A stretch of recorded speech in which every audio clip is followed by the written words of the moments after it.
Le vent glacial fendait la vallée alpine comme une lame acérée, soulevant des flocons de neige en tourbillons aveuglants. Jacques Moreau, guide de montagne expérimenté connaissant chaque recoin de ce coin reculé de France, ajusta sa veste imperméable et examina la carte usée qu'il portait depuis le petit matin. Le soleil, bas à l'horizon, projetait de longues ombres sur les sommets enneigés, donnant à chaque affleurement rocheux l'apparence d'une silhouette menaçante.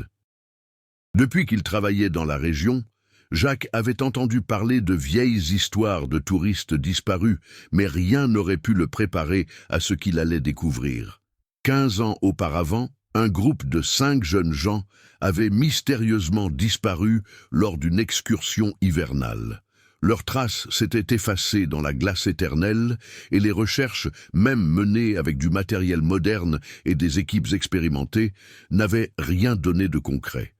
Les familles étaient rentrées chez elles, résignées, et la tragédie était tombée dans l'oubli, réduite à des rumeurs et à de vieux articles de journaux. Jacques ressentit un frisson différent, non pas dû au vent, mais à la sensation qu'une présence rôdait dans l'ombre. Il avança prudemment, son regard scrutant chaque centimètre carré de la neige irrégulière. Chaque pas était calculé. La montagne était impitoyable envers les imprudents. Il le savait mieux que quiconque. Son expérience ne se limitait pas à la géographie. Il connaissait le comportement humain sous pression, comment la peur pouvait conduire un homme à des décisions fatales, comment l'orgueil et la précipitation pouvaient être aussi dangereux que des avalanches ou des falaises cachées. En examinant une profonde crevasse, quelque chose d'étrange attira son attention. Une couleur vive se détachait sur le blanc dominant. Des morceaux de sac à dos partiellement enfouis dans la glace, les marques de fermetures éclairs et de cordons usés par le temps. Le cœur de Jacques s'emballa et il s'agenouilla, sentant la glace craquer légèrement sous ses mains.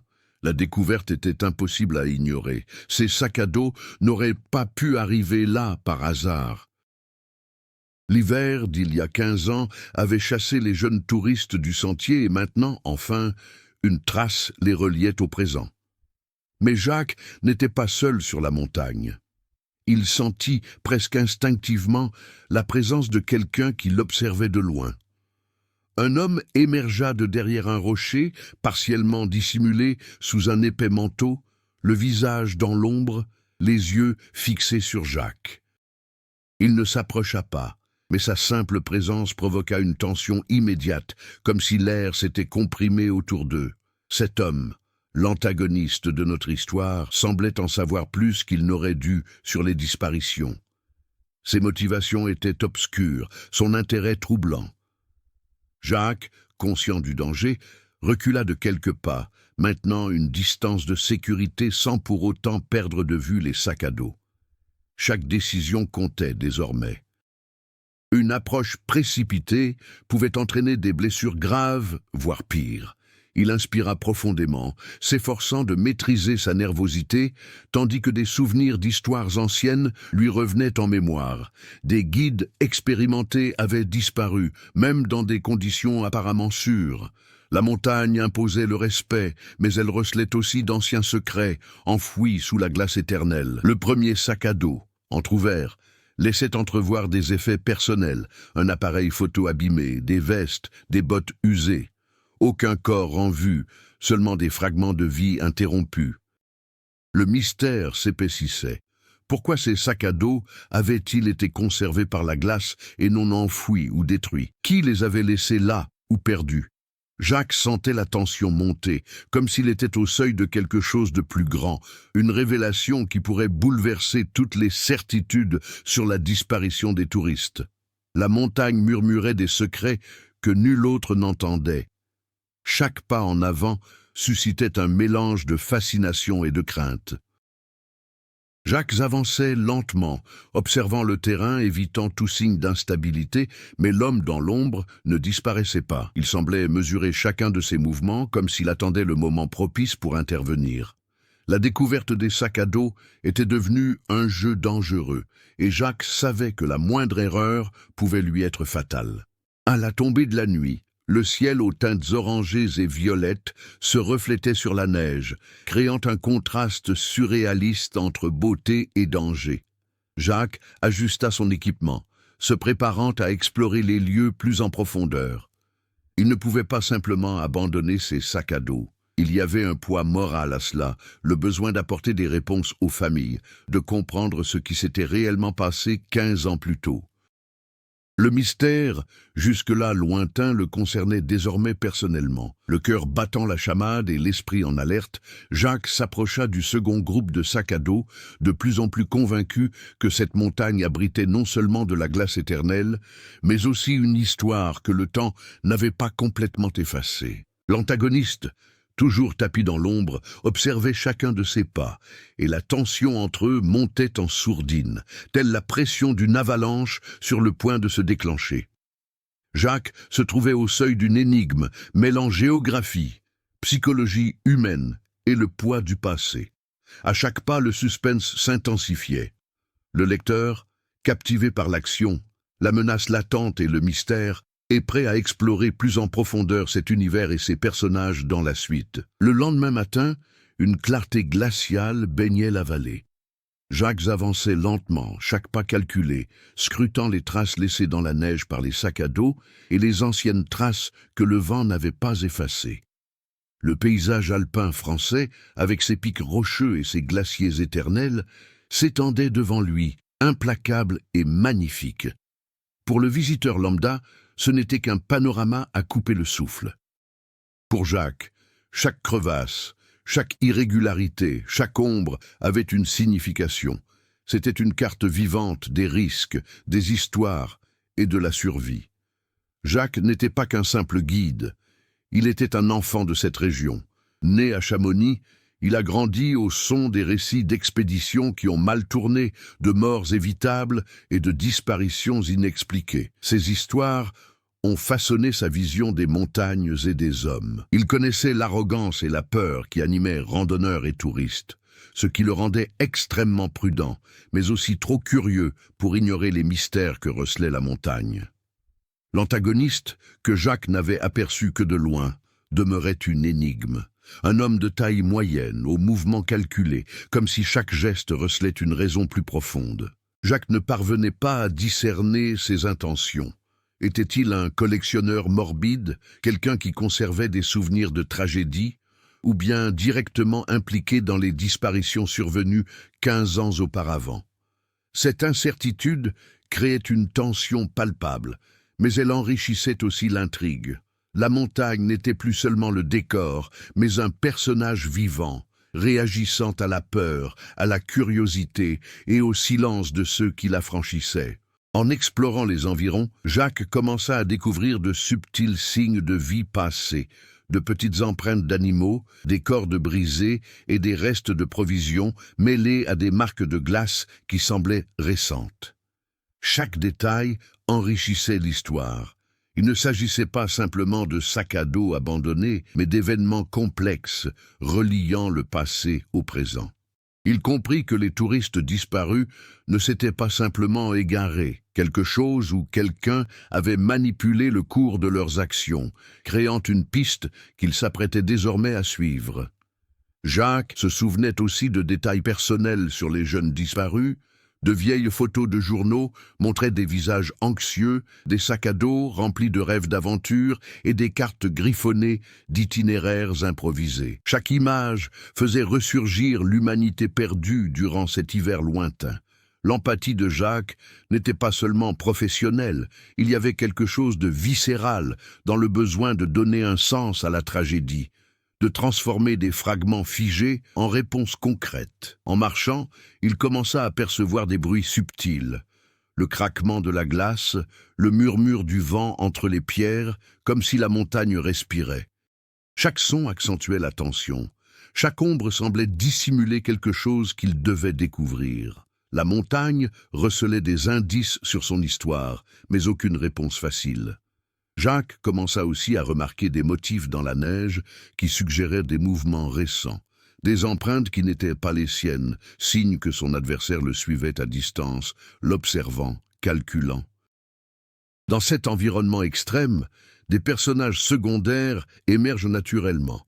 Des habitants, des guides chevronnés et même des enquêteurs amateurs qui avaient tenté de résoudre le mystère des années auparavant. Chacun apportait une perspective unique, révélant des facettes de la culture alpine, des techniques de survie et des coutumes locales qui influençaient l'intrigue. Certains semblaient réticents à parler, hantés par des traumatismes silencieux, tandis que d'autres offraient de précieux indices, conscients que Jacques était peut-être le seul espoir de percer les secrets de la montagne. Jacques sentait que, pour progresser, il lui fallait comprendre non seulement le terrain, mais aussi les personnes qui l'avaient emprunté. L'antagoniste, bien que distant, représentait la force opposée, le secret, l'observation et la manipulation. Jacques, guidé par l'expérience, le courage et l'éthique, contrastait avec lui par ses actions et ses intentions, instaurant ainsi la tension centrale du récit. La montagne n'était pas qu'un simple décor, elle était un récit vivant. Chaque pas, chaque rocher, chaque crevasse véhiculait des histoires silencieuses du passé. Jacques commença à cartographier mentalement chaque découverte, reliant les sacs à dos, les empreintes et les indices épars, en un schéma qui pourrait enfin expliquer la disparition des touristes. Le lecteur est amené à comprendre que le mystère dépasse le visible. Il mêle relations humaines, erreurs de jugement et la force implacable de la nature. Au fil de la journée, Jacques découvrit une clairière abritée du vent, où 3 sacs à dos demeuraient intacts, partiellement visibles dans la neige. Chaque détail, marque de fermeture éclair, reste de corde, effet personnel, suggérait une suite d'événements précises, comme si quelqu'un guidait son enquête à distance. L'antagoniste, toujours invisible, demeurait une présence constante, un rappel que le dénouement ne serait pas simple. Jacques remarqua également les nuances culturelles et historiques du lieu, d'anciens sentiers de bergers, des constructions de pierres séculaires, des inscriptions usées laissées par d'anciens voyageurs, autant d'éléments qui influencèrent ses choix, lui permettant de comprendre comment des touristes inexpérimentés pouvaient s'y perdre et comment le terrain favorisait la conservation des sacs à dos dans la glace. Ces éléments enrichirent le récit, transformant la montagne en un personnage complexe qui influence chaque action humaine. Alors que le soleil se couchait, teintant l'horizon d'or et de violet, Jacques comprit qu'il était sur le point de faire une découverte qui pourrait enfin répondre à 15 années de questions restées sans réponse. Mais l'antagoniste demeurait silencieux et vigilant, lui rappelant que la vérité exigerait plus que du courage. Il lui faudrait de l'intelligence, de la patience et la capacité de déchiffrer des signes que la plupart ne remarqueraient jamais.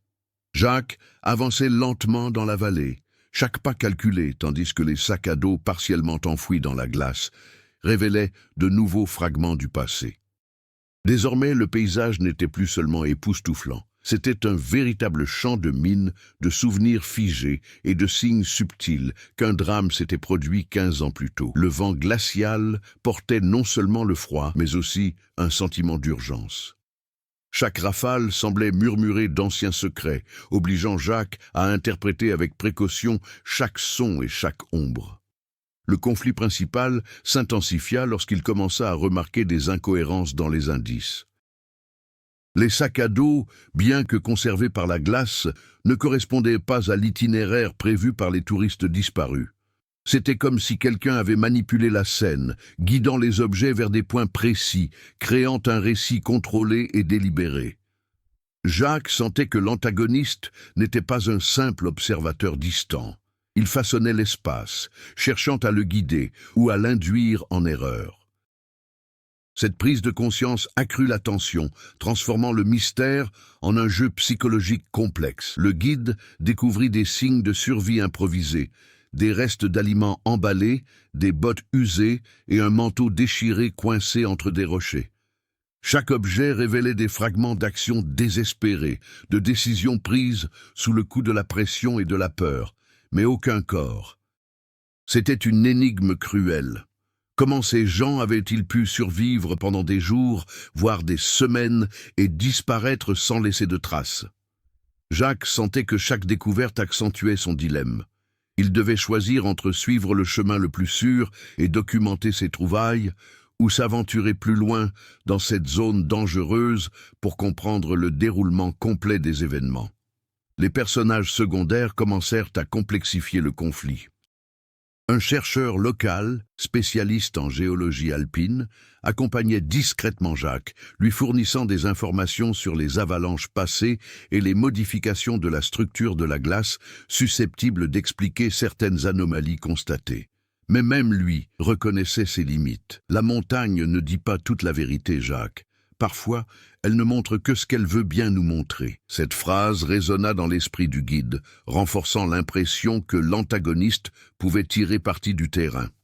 L'antagoniste commença à agir plus directement, quoique toujours indirectement. De petits signes, une pierre déplacée, des empreintes égarées, des cordes partiellement coupées, indiquaient sa présence et sa manipulation. Jacques comprit que chaque faux pas pouvait modifier le cours des découvertes ou mettre sa vie en danger. La tension émotionnelle s'intensifia. Il ne s'agissait plus seulement de chercher des réponses, mais d'une véritable bataille entre perception et anticipation. Pour intensifier le suspense, Jacques découvrit un fragment de journal intime partiellement brûlé, laissé par le groupe disparu. Des mots décousus évoquaient la peur, la désorientation et un conflit intérieur. Ce fragment de récit introduisait de nouvelles dimensions psychologiques à l'intrigue. Ils n'étaient pas de simples victimes des éléments. Leurs décisions humaines, impulsions, erreurs et hésitations avaient façonné le dénouement. Jacques devait interpréter ces indices pour progresser, mais l'antagoniste semblait toujours avoir une longueur d'avance, dissimulant la vérité et manipulant les circonstances. Alors qu'il avançait, une tempête soudaine se déchaîna dans les montagnes. Des vents hurlants et des flocons de neige aveuglants réduisaient la visibilité et augmentaient le danger. Chaque mouvement devenait crucial, et la présence de l'adversaire se faisait plus menaçante encore. Jacques sentait qu'il ne pouvait plus se fier entièrement à ses perceptions. Les ombres et les bruits pouvaient être réels ou des pièges tendus par quelqu'un qui connaissait le terrain aussi bien que lui. Les tensions entre les personnages secondaires et Jacques s'intensifièrent. Des désaccords surgirent quant aux stratégies d'enquête, à l'éthique et aux risques personnels, engendrant des micro-conflits qui reflétaient la complexité du conflit principal. Chaque interaction apportait de nouvelles informations ou des distractions, obligeant Jacques à prendre des décisions rapides et précises. L'antagoniste, bien que silencieux, semblait tirer profit de ces interactions, mettant à l'épreuve la patience et la perspicacité du guide. L'urgence devenait un facteur déterminant. La glace, de plus en plus instable à l'approche de la tempête, réduisait la visibilité et le temps pressait pour reconstituer le déroulement des événements et récupérer les preuves avant qu'elles ne soient perdues ou détruites. Jacques savait que chaque minute comptait. La tension était à son comble. La nature, le temps et l'ennemi s'unissaient dans un conflit qui mettait à l'épreuve son habileté, son courage et son raisonnement. Au final, Jacques était parvenu à reconstituer partiellement le parcours des sacs à dos et des fragments du journal, mais le mystère s'épaississait. Chaque réponse semblait soulever de nouvelles questions. Il savait que le conflit n'était pas seulement physique, il était psychologique, stratégique et moral. La quête de la vérité exigeait du courage, de la patience et la capacité d'anticiper les mouvements de quelqu'un qui connaissait le terrain et la psyché humaine aussi bien que lui. Le lecteur comprend alors que le conflit principal s'est complexifié et complexifié à plusieurs niveaux: survie, mystère, manipulation et tension émotionnelle. L'histoire ne se résume pas à la simple recherche de sacs à dos. Elle explore les choix humains, la confrontation à de réels dangers et la résolution d'une énigme restée irrésolue pendant 15 ans. Tandis que Jacques suivait la piste des sacs à dos, de nouveaux mystères se dévoilaient, tissant des intrigues secondaires qui s'entremêlaient au conflit central. Chaque élément découvert dans la glace faisait progresser l'enquête principale et révélait des histoires parallèles, des décisions humaines, des erreurs passées et des secrets enfouis depuis 15 ans. L'une des intrigues secondaires concernait le chercheur local, Pierre, qui accompagnait Jacques de près. Pierre portait le poids de pertes personnelles lors d'expéditions précédentes. Il avait perdu un ami dans une avalanche de glace dans la même région. Sa motivation était double, la curiosité scientifique et la quête de rédemption.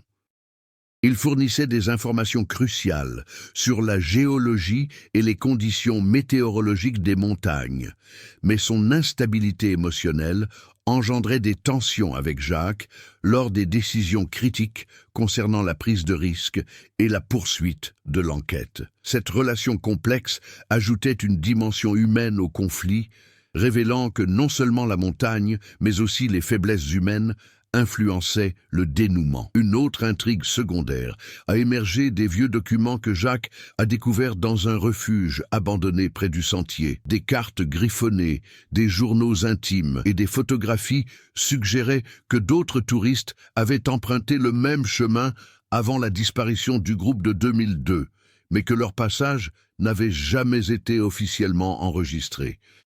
Ces traces indiquaient que la montagne était une sorte de piège silencieux, une suite de choix et d'accidents qui se répétaient cycliquement. Chaque découverte ajoutait à la tension, car Jacques comprenait que l'antagoniste connaissait ces schémas et qu'il pourrait les utiliser pour manipuler l'enquête en cours. Les sacs à dos gelés révélaient aussi des histoires personnelles des touristes disparus, tissant des intrigues secondaires chargées d'émotions. Une paire de bottes usées et un appareil photo cassé témoignaient de la précipitation et du désespoir du groupe. Un carnet jauni contenait des notes de monologues intérieurs, de rêves interrompus et de stratégies de survie improvisées.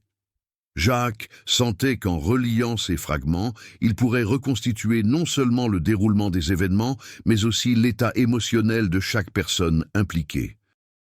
Cela engendrait une tension narrative constante. Le lecteur comprend que chaque objet est un écho du passé et un indice crucial pour percer le mystère.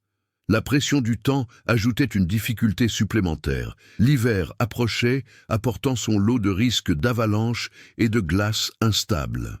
Jacques et Pierre devaient agir vite, tandis que l'antagoniste invisible semait des embûches subtiles, déplaçant des rochers, bloquant des passages naturels et tendant des pièges qui obligeaient les protagonistes à repenser chacun de leurs mouvements. Cette présence constante ajoutait du suspense et une complexité stratégique, rendant le dénouement d'autant plus ardu. Une autre intrigue secondaire concernait les médias et l'intérêt du public. De vieilles informations sur les disparitions ont refait surface, attirant journalistes et curieux désireux d'enquêter, mais susceptibles aussi d'entraver ou d'influencer des décisions cruciales sur le terrain. L'interaction entre Jacques, Pierre et ses observateurs soulève des dilemmes éthiques. Divulguer prématurément des informations pourrait compromettre la sécurité et l'intégrité de l'enquête, mais maintenir un secret absolu semblait également injuste envers les familles. Cette tension enrichit le récit, liant action et conséquences à la responsabilité morale. Au fil de son enquête, Jacques découvrit de petits indices révélant que l'antagoniste nourrissait des motivations personnelles profondes, une obsession pour le groupe disparu peut-être, ou le désir de manipuler la vérité historique à son profit. Ces découvertes engendrèrent de multiples conflits, physiques, psychologiques et éthiques. Jacques devait interpréter chaque action, chaque signe, tout en conciliant empathie pour les victimes, responsabilité scientifique et instinct de survie. L'interaction entre les intrigues secondaires et le conflit principal a enrichi le récit. Chaque découverte matérielle dans la glace se reflétait dans les décisions humaines, tissant un réseau complexe d'actions, de conséquences et de tensions émotionnelles. Loin de détourner l'attention du sujet principal, les intrigues secondaires ont au contraire approfondi la compréhension qu'avait le lecteur des risques liés à la montagne, du comportement humain sous pression et de la persistance du mystère. À la fin de cette phase, Jacques se trouvait au cœur d'un enchevêtrement d'histoires, l'énigme des sacs à dos, les faiblesses humaines du passé, la présence menaçante de l'antagoniste et les pressions environnementales. Chaque élément ajoutait de l'urgence et de la complexité, préparant le terrain pour tournant où une révélation inattendue allait radicalement changer le cours de l'histoire. Jacques avançait prudemment sur le glacier, le poids de ses sacs à dos et les fragments de son journal lui apparaissant de plus en plus clairement. La montagne, silencieuse et impitoyable, semblait observer chacun de ses mouvements. Il avait suivi chaque trace, reconstitué l'itinéraire du groupe disparu, et la tension accumulée atteignait un point presque insoutenable. Mais rien ne l'avait préparé à ce qu'il allait découvrir. En examinant une profonde crevasse, Jacques remarqua quelque chose d'étrange. La glace semblait avoir été brisée récemment. Avec précaution, il retira les couches de neige et de glace et découvrit un objet qui allait tout changer. Une paire de bottes, solidement lacées, mais portant des traces d'usure récentes. Son cœur s'emballa. La date et l'état de dégradation indiquaient que quelqu'un était passé par là récemment. Mais qui et pourquoi? Soudain, une voix résonna derrière lui, basse et régulière. Jacques se retourna brusquement, mais ne vit personne. Seul le craquement de la glace sous le poids invisible de pas calculés se fit entendre. L'antagoniste ne se contentait plus d'observer de loin. Il interagissait désormais avec l'espace, manipulant les indices et forgeant son propre récit. Il était clair qu'il en savait plus sur la disparition du groupe que n'importe quel document public. Jacques poursuivit ses recherches jusqu'à trouver le dernier sac à dos, partiellement recouvert d'une épaisse couche de glace.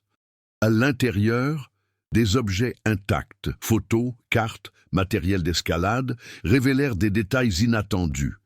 Il y avait des preuves qu'un des touristes avait survécu plus longtemps qu'on ne le pensait, se déplaçant secrètement à travers le terrain pour tenter de sauver les autres, mais sans parvenir à s'échapper. Cette découverte bouleversa complètement l'histoire connue depuis 15 ans. Il ne s'agissait plus seulement d'une disparition inexpliquée, mais d'une lutte à mort documentée de manière fragmentaire. La tension émotionnelle atteignit son paroxysme lorsque Jacques comprit que l'antagoniste avait stratégiquement manipulé les lieux. Des fragments d'objets semblaient le guider vers des découvertes précises, comme s'il était manipulé ou mis à l'épreuve. Chaque pas devenait une décision cruciale. Suivre des indices qui pouvaient être des pièges ou risquer de manquer des informations vitales. L'antagoniste n'était pas seulement une menace physique, mais un architecte du mystère, obligeant Jacques à déchiffrer des intentions dissimulées sous des couches de glace et de temps. Puis vint la révélation la plus choquante. Une inscription gravée dans la roche, dissimulée sous une couche de glace qui ne fondait qu'au soleil de midi. Le message était clair, mais crypté. L'un des touristes disparus avait tenté de mettre en garde contre le danger du lieu et le rôle de l'antagoniste, qui, semblait-il, n'était pas un simple observateur, mais quelqu'un directement impliqué dans la série de disparitions. La montagne révéla enfin que le mystère n'était pas seulement d'ordre naturel. Un agent humain manipulait les événements depuis des années, caché sous des couches de glace et de silence. Jacques sentit la tension émotionnelle se mêler à l'adrénaline. Il comprit que la vérité sur les disparitions ne se résumerait pas à une simple reconstitution scientifique, mais impliquerait une confrontation directe avec un ennemi intelligent, méticuleux et redoutable. Les décisions qu'il prenait maintenant pouvaient sauver des vies, révéler la vérité ou tout compromettre à nouveau. Le changement de cap était total.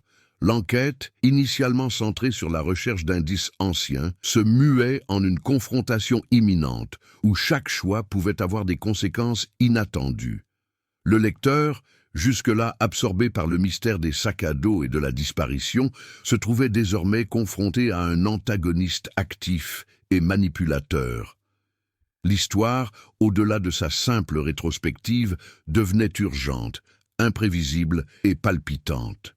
Jacques, conscient de la complexité de la situation, prit une profonde inspiration et ajusta son équipement. Il ne pouvait plus se contenter de suivre des indices passifs. Il lui fallait anticiper les mouvements, déchiffrer les intentions et prendre des décisions rapides. Ce tournant décisif bouleversa l'intrigue. Passé et présent s'entrechoquèrent, révélant une vérité inattendue qui allait changer à jamais le cours de l'histoire. La révélation de l'implication directe de l'antagoniste mit Jacques en état d'alerte maximale. Chaque mouvement sur la glace était désormais calculé avec soin.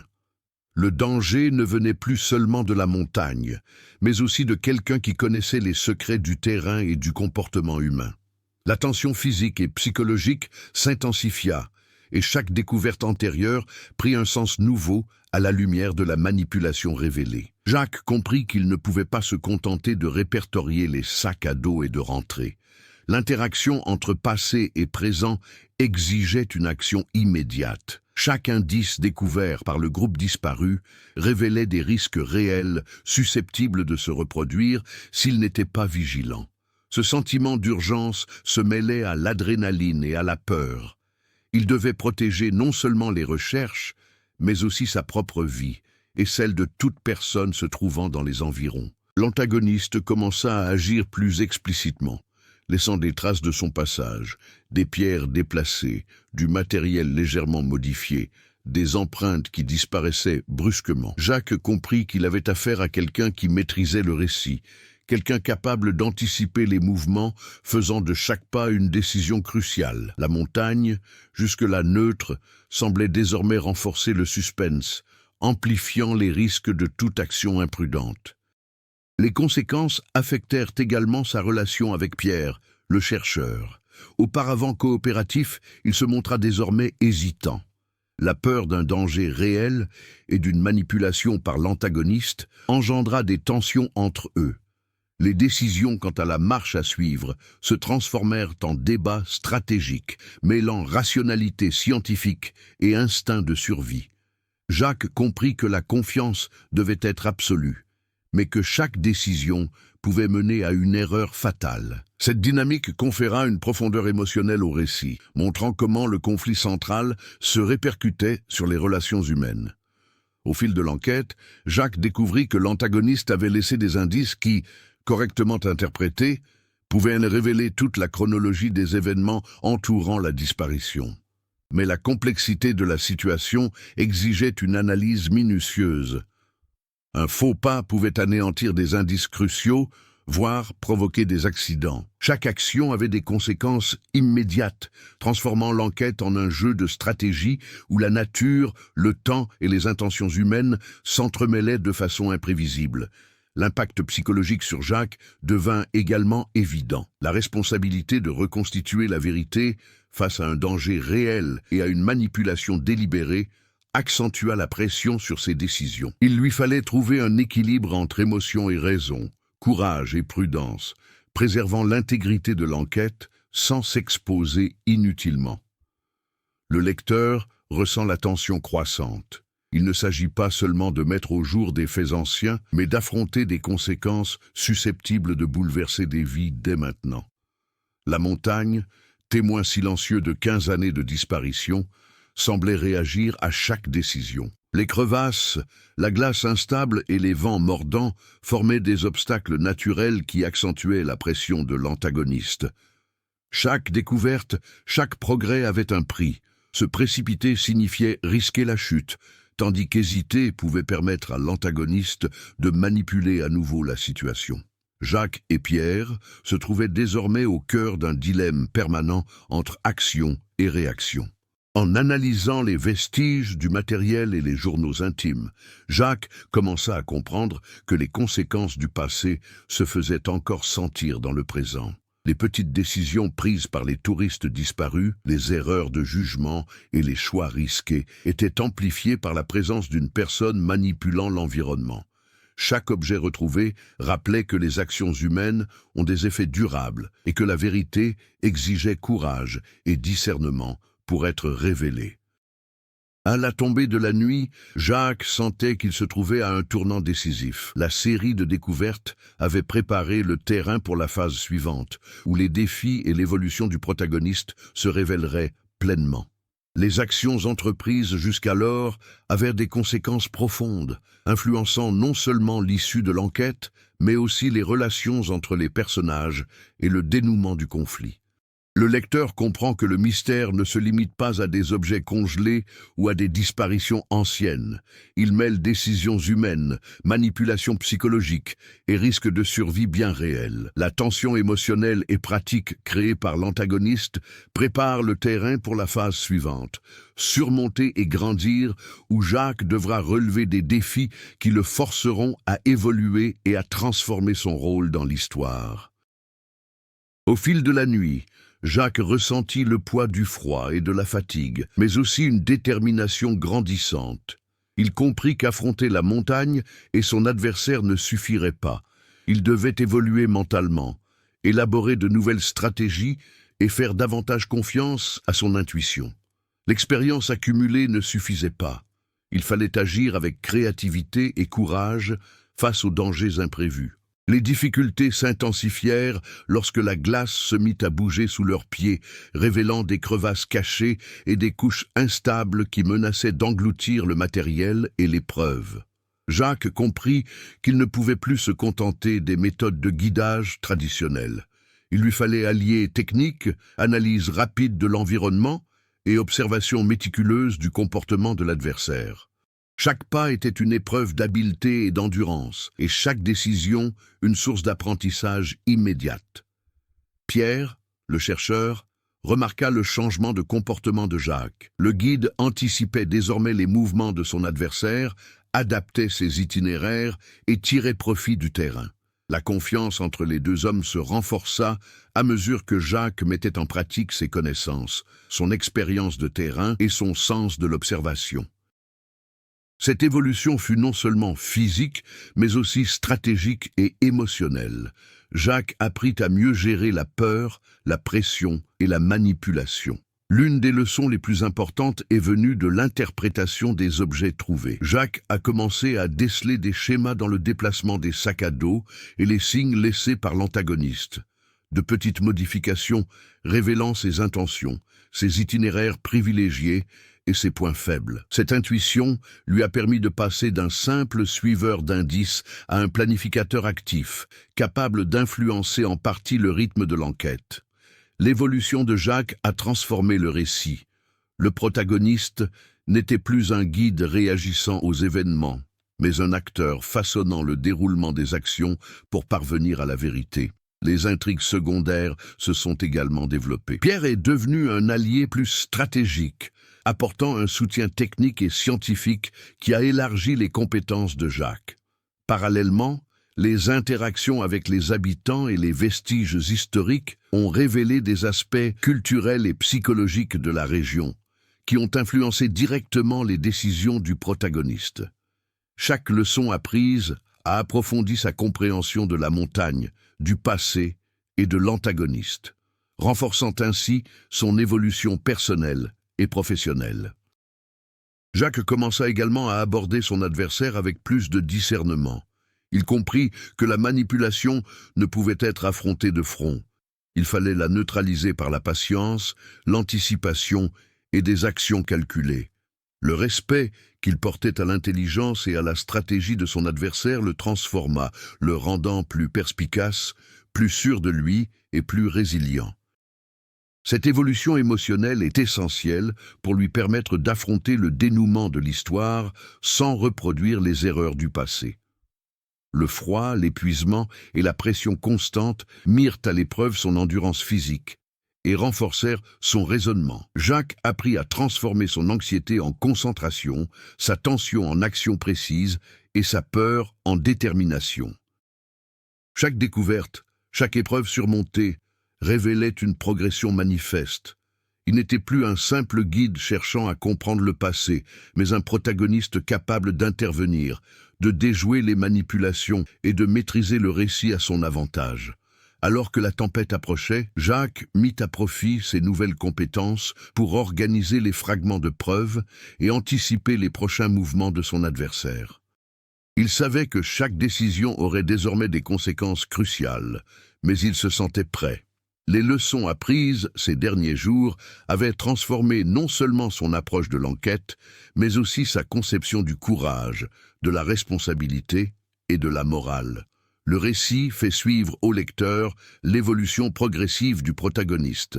Jacques passe d'un individu réagissant aux signes et aux dangers à un homme qui comprend, anticipe et agit avec stratégie et lucidité. Cette transformation est essentielle à la préparation de climax où toute l'expérience, les compétences et la maturité émotionnelle de Jacques seront mises à l'épreuve ultime. Le vent soufflait plus fort, emportant des flocons de neige qui lui brouillaient partiellement la vue. Mais Jacques poursuivit sa route avec une confiance renouvelée. Chaque pas témoignait non seulement de son habileté physique, mais aussi de la stratégie qu'il avait élaborée ces derniers jours. Il avait cartographié le terrain, décrypté les habitudes de son adversaire et rassemblé des preuves qui, correctement interprétées, pourraient enfin révéler la vérité sur les disparitions de 2002. Pierre restait à proximité, ajustant le matériel et assurant le soutien technique, mais il faisait désormais entièrement confiance aux décisions de Jacques. Les désaccords passés avaient fait place à une coopération efficace. Chaque mouvement était planifié, chaque risque calculé. Cette dynamique renforçait la tension narrative, montrant que la préparation au dénouement n'était pas seulement physique, mais aussi émotionnelle et stratégique. Les intrigues secondaires ont été partiellement résolues dans cette phase. L'histoire de Pierre, sa culpabilité et sa quête de rédemption a atteint un point d'équilibre. Il a compris que soutenir Jacques était la meilleure façon d'honorer son ami, disparu des années auparavant. Les éléments médiatiques mineurs et les curieux suivant d'anciennes pistes ont été subtilement éliminés ou neutralisés, afin que l'attention reste concentrée sur le dénouement principal, sans distraction inutile. Jacques avait également repéré la présence directe de l'antagoniste à proximité. De subtiles traces de manipulation de la glace et des pierres déplacées indiquaient qu'il surveillait les mouvements. Mais Jacques ne réagit pas impulsivement. Il utilisa les informations recueillies pour élaborer un plan d'anticipation. Chaque pas en avant était soigneusement réfléchi afin de limiter le pouvoir de l'antagoniste, de protéger les preuves et d'éviter les pièges. La tension montait, mais Jacques transforma son anxiété en une concentration stratégique. L'environnement contribuait à l'escalade du suspense. Avalanche imminente, crevasses dissimulées et glace instable n'étaient pas de simples obstacles physiques. Ils amplifiaient le risque et la nécessité d'une précision extrême. Chaque décision pouvait accélérer ou retarder le dénouement. Et Jacques sut en tirer parti, progressant avec prudence, tout en manipulant le terrain de manière à contraindre l'antagoniste à se dévoiler. Alors qu'ils approchaient du lieu central du mystère, une profonde crevasse où des sacs à dos avaient été découverts, Jacques disposa les fragments d'indices selon une séquence logique. Photographies, journaux intimes, cordes et bottes révélaient des schémas d'événements précis, mais aussi des pièges délibérés. Une compréhension complète exigeait une précision extrême. Un seul faux pas pouvait entraîner la perte d'indices ou un danger physique, et chaque action devait être synchronisée avec celle de l'adversaire. Les interactions humaines étaient réduites au minimum mais cruciales. Jacques et Pierre communiquaient de façon concise, utilisant des signaux silencieux et des stratégies pour progresser en terrain hostile. L'antagoniste restait invisible, mais sa présence était palpable, et chaque détail qu'il manipulait devenait une pièce sur l'échiquier que Jacques devait déchiffrer. Le rythme narratif s'accélérait, faisant monter la tension jusqu'au dénouement sans jamais la relâcher. À la fin de cette phase, Jacques était prêt. Il savait que la vérité était à portée de main, que l'affrontement final serait non seulement physique, mais aussi stratégique et psychologique. Toutes les intrigues secondaires, les dilemmes moraux, la culpabilité de Pierre, l'ingérence des médias et les difficultés du terrain avaient été résolues ou intégrées au plan principal, permettant ainsi de se concentrer pleinement sur la résolution du conflit central.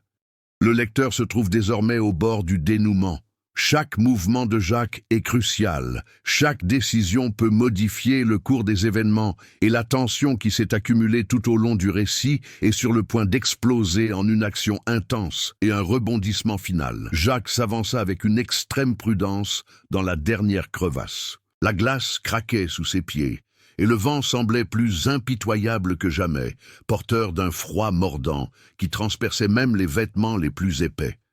Il savait que son adversaire était proche, l'observant, complotant, manipulant.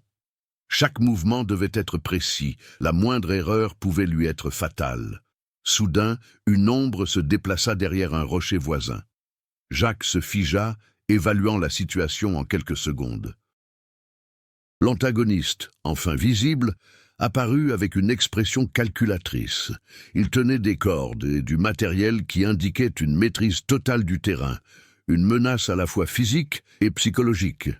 Il n'y avait pas lieu d'hésiter. Jacques prit une profonde inspiration et mit en pratique tout ce qu'il avait appris: anticipation, analyse de l'environnement, stratégie et courage.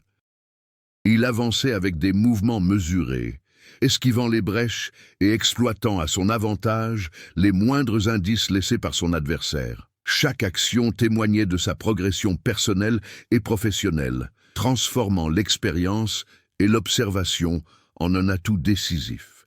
L'affrontement, tant physique que psychologique, atteignit son paroxysme lorsque Jacques parvint aux sacs à dos centraux, point de convergence de tous les indices. L'antagoniste tenta d'intervenir, mais Jacques, grâce à sa connaissance du terrain et des pièges naturels de la montagne, réussit à neutraliser momentanément la menace. La tension était à son comble. Le froid, le danger et la pression psychologique rendaient chaque seconde cruciale. Au moment le plus critique, Jacques découvrit la dernière pièce du puzzle. Parmi les effets personnels gelés, un journal intime dissimulé révéla qu'un des touristes disparus avait survécu plusieurs jours après l'accident initial, cachant des preuves susceptibles d'incriminer le coupable. La révélation fut inattendue et bouleversante. La vérité ne résidait pas seulement dans la glace ou les objets, mais aussi dans les actes humains, dans la manipulation et le courage d'un survivant anonyme. Avec habileté et rapidité, Jacques parvint à récupérer le journal et à rassembler toutes les preuves. L'antagoniste tenta de réagir, mais fut surpris par la ruse de Jacques, qui sut tirer parti du terrain et transformer cet environnement hostile en instrument de contrôle. Finalement, la situation bascula en faveur du protagoniste.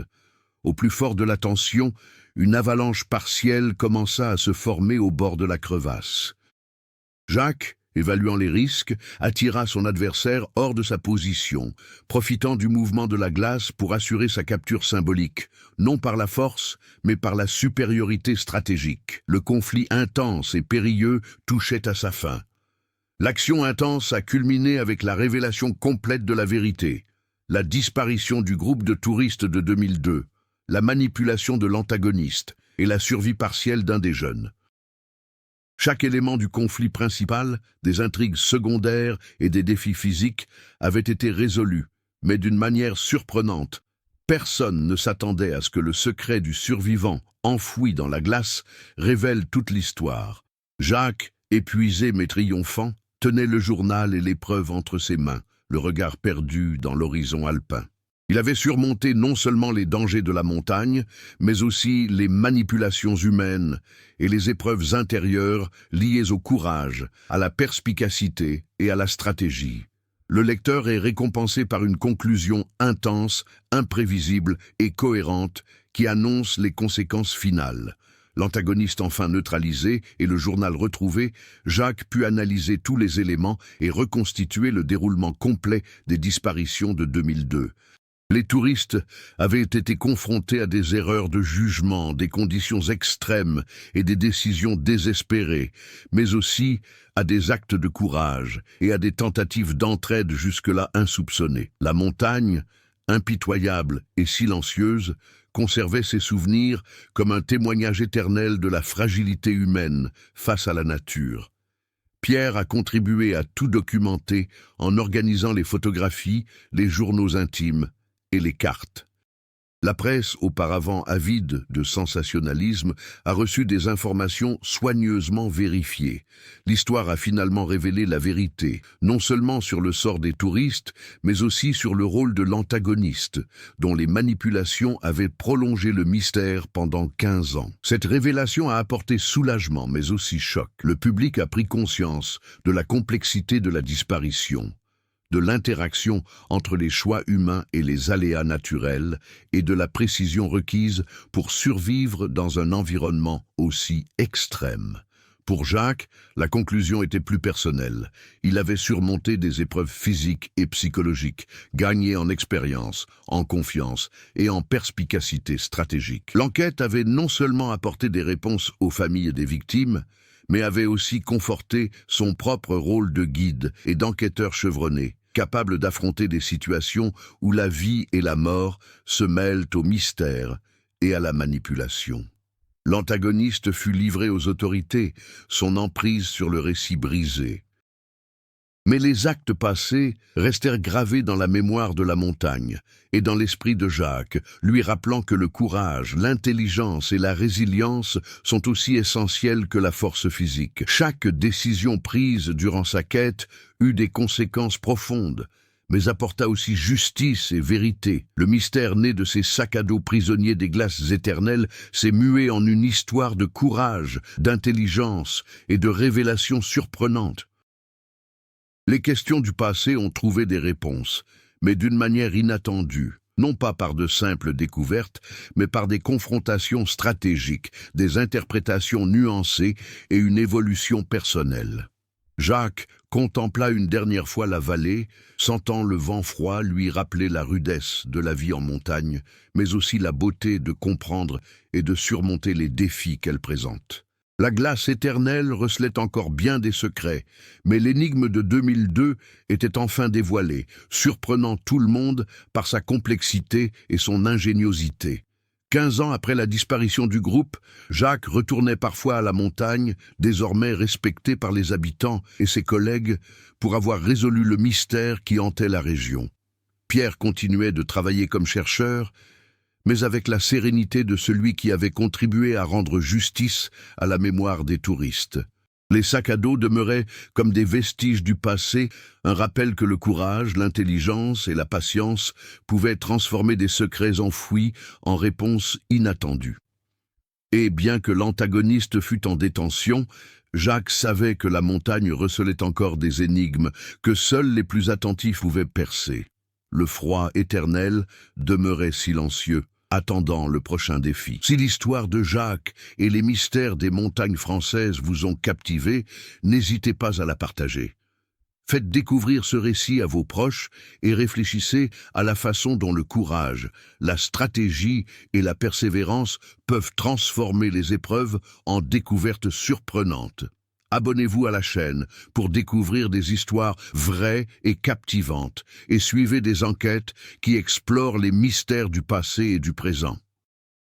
Chaque histoire est une occasion d'apprendre, de s'émerveiller et de s'inspirer. Ne manquez pas les prochains secrets que recèlent encore le temps et la nature.